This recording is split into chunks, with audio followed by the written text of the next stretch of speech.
Jai and everyone, myself Aastha Sharma from CSE department at Ajay Engineering College, and my subject is OOPS with Java. So today I will be discussing about the constructor and the controlled statements using while computing the program in Java. So let's see. The agenda of this today lecture is I will be discussing about the identifiers, modifiers, and the explicit and implicits, as well as the typecasting and the control statements used in Java. And the main and one of the most important topic in Java is the constructor. Let's see what you mean by the Java identifier. So basically it is the components which requires the name and names which is used for the class as well as the variables and the methods which is used, and that is called the identifiers. So you need to remember several points while remembering about the identifiers. So number one is that it should begin with the letter which is either it can be uppercase or the lowercase, and secondly it can be identified as the combinations of the characters and also the keys, that is word that is used as the identifiers. And it is most importantly like that the identifiers are the sensitive, and the best example you can see is like the age, the salary value, right? And that is called, all these examples comes in the legal identifiers, whereas the illegal you can see the 1, 2, 3 ABC or the minus salary.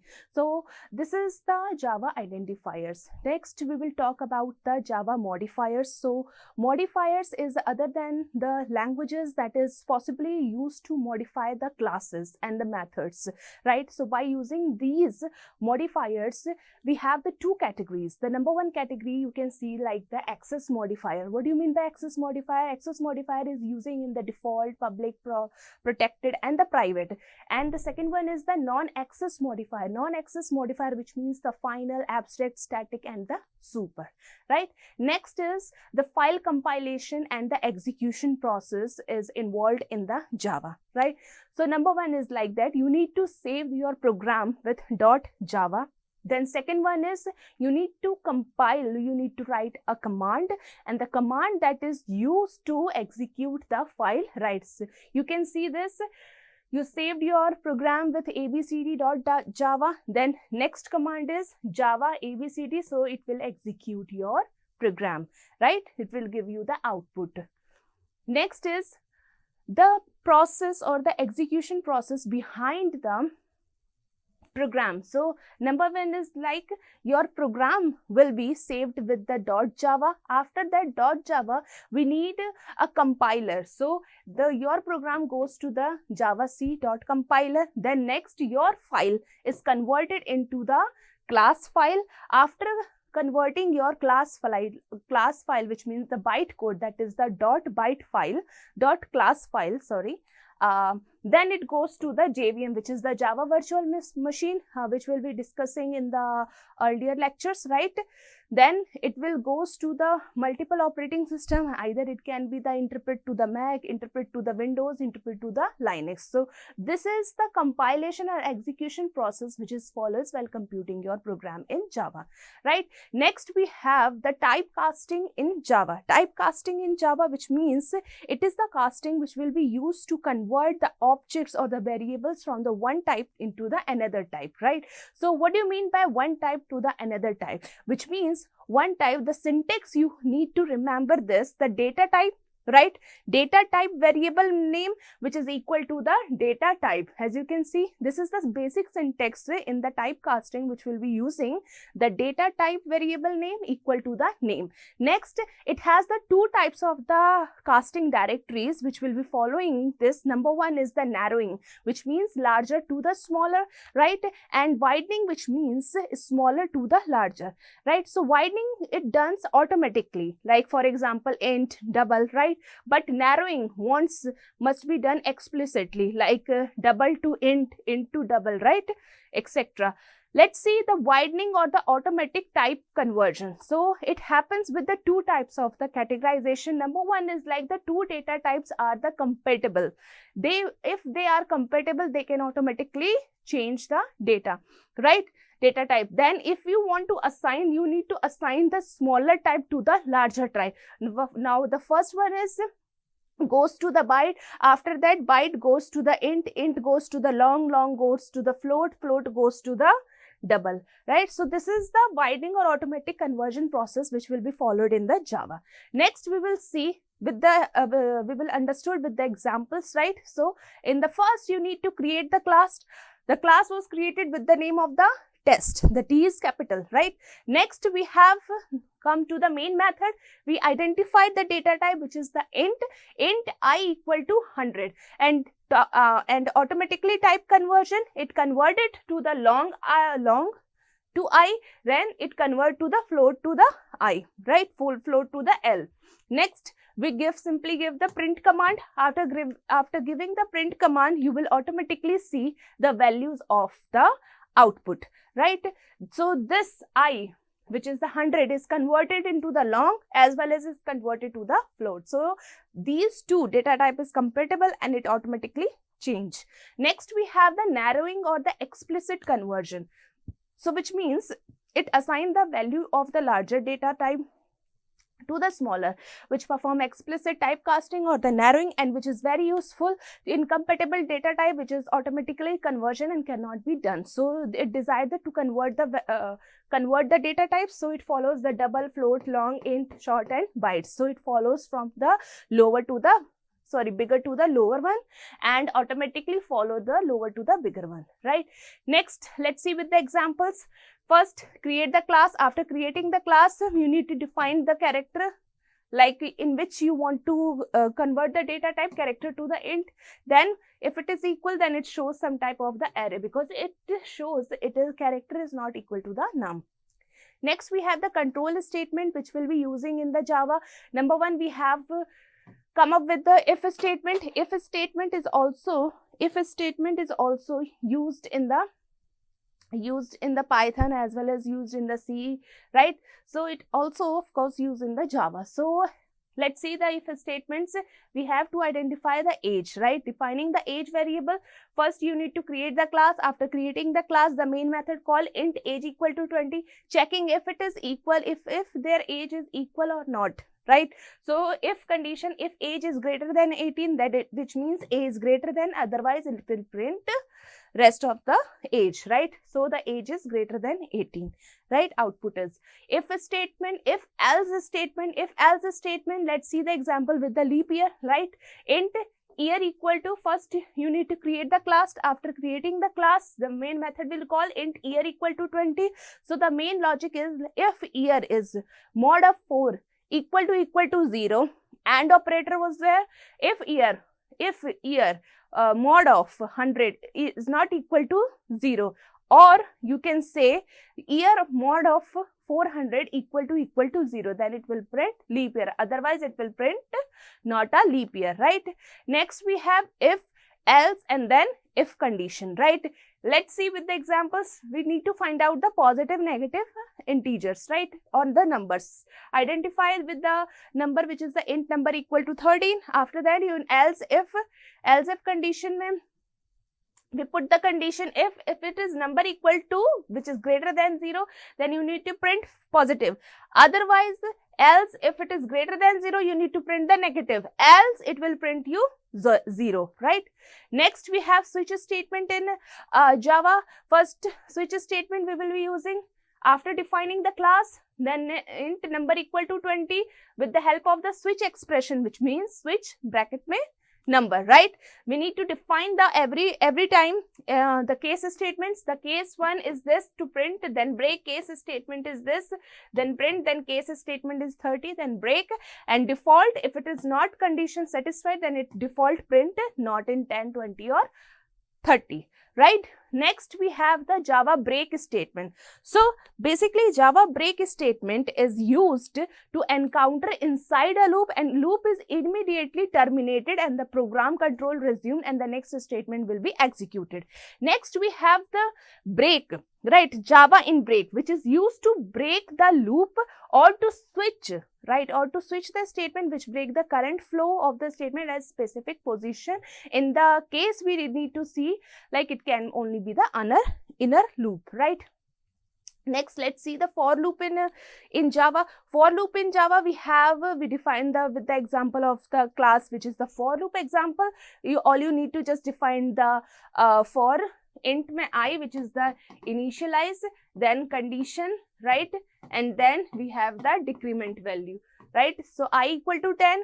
If I is greater than 1, then I decrement, right? Next, this is the value of the output. So let's see, next we have the 3 ways to initialize the object. The number way is the reference, the method, the constructor, right? So in reference, the value can be directly assigned to the object instance variable by using the reference variable that enables or that variables are accessible, which means we have the example is public. This is the example, this is called the reference variable. Next we have the by method. So method, it is an object that is used to initialize and calling one by one of the methods, and this method would be very simple to design, very specified initialization for the logic purposes. Next we have the constructor, right? Constructor, it is the code, it is a piece of the block of the code that is very similar to the method, and it is also called the instance of the class which is created at the time of the calling constructor. The memory of the object that is called the allocated to the memory. So it is very specialized type of the method that is used to initialize the object, and every time it is created and using the keyword which is the next, and it has at least one of the conductor that is called the, which we use the new keyword, right? Next we have the examples. We can see, first you need to create the class. After your class, the constructor is same as the class which is created. So constructor is created after the class. So my class constructor created, print, and then main method is created after creating the new object. After the creating the new object, that is object created, is all automatically linked to the constructor, right? Next, you need to remember some rules after creating the Java constructor. It must be has the same as it's the class name. The constructor has no explicit, it cannot be abstract, static, or the final, and it uses the access modifier while declaring a constructor. It cannot, and it also controls the object creations, the word which is the private, protected, and the default constructor in Java, right? Next we have the types of the constructor. So number one type, we have the default constructor, which means it has the no parameter. It is used to assign the default value to an object, and it also has the no constructor in explicit, which is defined the Java constructor. What you need to remember in this, like, it is not necessary to write the constructor for a class, but because of the Java compiler automatically created, then the default constructor, the constructor with this the no argument that is does not have the any value, right? Next we have the example of the default constructor. The default constructor, you need to create the class. The class was created with the bike one. After that, you need to create the default constructor. This default constructor, the constructor was same as the class name, the bike one constructed and then initiated. Then after that, main method you need to calling the, and with the help of the new object. So this object is automatically calls the constructor was created, right? Next, we have the parameterized constructor. Parameterized constructor, it has a very specific number of the parameter which will be used in executing the Java programs. That is called the parameterized constructor. Let's see with the examples. First, you need to create the class. The class was created with the student 4. After creating the student 4, it was initializes the attributes. Attributes or the fields you called, right? The string name, right? And the int. In the data type of the int, we have the id, right? After creating the parameterized, the constructor was created, right? Parameterized constructor, same as the class. We initiated the int I and string n. id is initiated I and name was initiated with the n, right? After that, calling the main method, we put the void display functions, void display method to display the output of the value. After creating the object and passing the value, this method will automatically S1 and S2 display is called to the constructor, right? This is the example of the parameterized constructor. Next, we have constructor overloading. So what do you mean constructor overloading? Overloading, it is a concept which will be having the more than one constructor with a very different parameterized list, and in such a way so that each constructor perform their very different task, right? As you can see, after creating the class, we created the one constructor which is the name as the demo, and the second we have constructor, the demo string s. The third one of a constructor, we have the demo int I. So all this perform their own very task, but it has a very different type of the constructor was made, that is called the constructor overloading, right? Let's see with the example. So we created the class. In this we created the class with a student. Class was created with the student. After creating, we initialize the attributes. So all these are the you called attributes or the fields, right? Attributes or the fields. The attributes we have int roll number, string name, double marks, right? After creating, we constructed the first constructor. The constructor we have roll number r, name n, and the marks was m. Second constructor was created same as the first constructor, roll number r, name n, and marks m. Void display the roll number, name, and the marks of the particular student's database, right? Next, we constructed the class of constructor overload demo. Then we simply call the main method to print the object after creating the new objects, right? Then we simply display the s1.display, s2.display to display the values of the students, right? Next, so all these we have discussed here.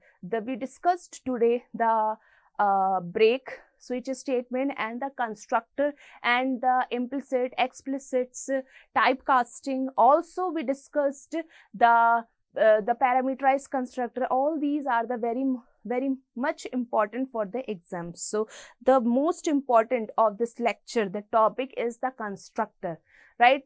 So constructor is very important for the subject in Java. So you need to remember the constructor is a block of the code that is very much similar to the methods, right?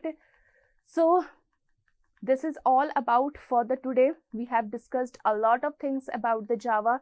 We have discussed the identifiers, we discussed the modifiers, execution processes, how you can execute after discussing about the JVM and the JRE and the JDK, right? Typecasting in the Java. We also discussed about the loops. We will be using type conversion system also we have discussed about, and the most important, we have discussed the how you can initialize the objects. So there are the three purposes you need to initialize. Either you can initialize with the reference, the method, the constructor, right? And the most important of the today lecture is the constructor. We have discussed the constructor. We also discussed the three types of the constructor we have, right? The default constructor, the parameterized constructor, and the third one is the copy constructor, right? So this is all for the today. Thank you and Jai Hind.